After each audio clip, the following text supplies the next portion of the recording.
Most writers think the 11 o'clock number is about giving the star one last moment to belt. Wrong. It's about emotional mathematics.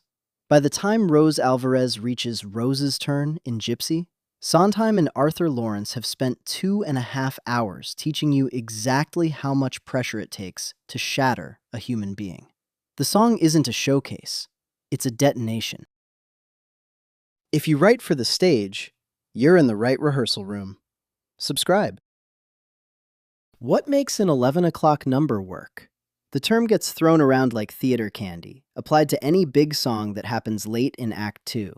But if you've ever sat through a musical where the penultimate number felt hollow, all vocal pyrotechnics and no emotional weight, you know the difference between a real 11 o'clock number and a star turn masquerading as one. The name comes from Broadway's golden age, when curtains rose at 8:30 and the climactic moment landed around 11 p.m. But timing isn't anatomy. A real 11 o'clock number operates on 3 structural principles that most writers miss. It's not about when it happens. It's about why the character can no longer avoid the truth they've been running from all evening. Does your character choose their moment of revelation, or does it choose them? The first principle, earned desperation. An 11 o'clock number only works if the character has been systematically stripped of every other option. Consider Being Alive from Company. Bobby has spent the entire evening deflecting questions about marriage, relationships, commitment. He's the observer, the perpetual bachelor, the man who watches other people's lives without living his own. But by Act 2, Scene 7, every defense has been methodically dismantled. His married friends have shown him their flaws. His girlfriends have confronted him with his emptiness. He's alone on his 35th birthday, and for the first time, he can't joke his way out of the corner. Being Alive isn't Bobby deciding he wants love. It's Bobby finally admitting he's been afraid of it. That's the crucial distinction. The character doesn't choose to have their revelation. They're forced into it. Sondheim understood that epiphany isn't a moment of strength. It's a moment when all your strategies for avoiding the truth finally collapse. The song becomes inevitable because the character has nowhere left to hide. This is why Defying Gravity from Wicked isn't technically an 11 o'clock number, despite its placement and power. Elphaba chooses her moment of transformation. She decides to reject the wizard's offer and embrace her otherness. It's triumphant, but it's not desperate. Real 11 o'clock numbers happen when choice gets taken away. The second principle, musical archaeology. The best 11 o'clock numbers don't introduce new melodies. They excavate old ones. They take musical material you've heard before and reveal what it was always trying to say. Rose's turn is the masterclass here. Jules Stein and Sondheim seed musical fragments throughout Gypsy that don't pay off until Rose's breakdown. Everything's Coming Up Roses becomes Everything's Coming Up Roses. The vaudeville numbers that Rose pushed on her daughters get twisted into her own desperate audition for a life that's already over. Even Let Me Entertain You, Louise's innocent childhood song, gets corrupted into Rose's final, manic plea for attention.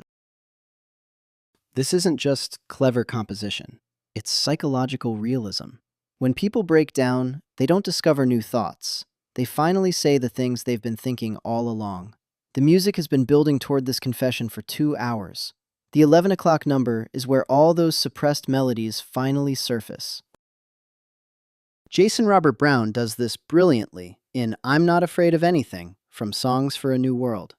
The song takes the musical language of confidence and optimism that's appeared throughout the cycle and reveals its underside, the terror that drives all that bravado. The melody was always there. The character just couldn't hear it honestly until now. But here's where writers get seduced by the wrong lesson.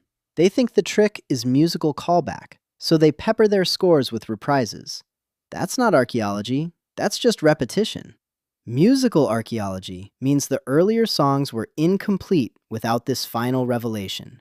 The 11 o'clock number doesn't just reference the past, it recontextualizes it entirely. The third principle And this is where most contemporary writers fail. The 11 o'clock number must cost the character something irreversible. It's not enough for them to have a revelation. They have to lose something they can never get back.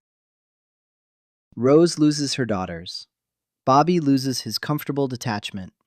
Fosca, in passion, loses her last pretense of nobility. The character doesn't just change. They burn a bridge they've been standing on for the entire show. This is why memory works so devastatingly in Cats. Grisabella isn't just remembering her past. She's admitting it's gone forever.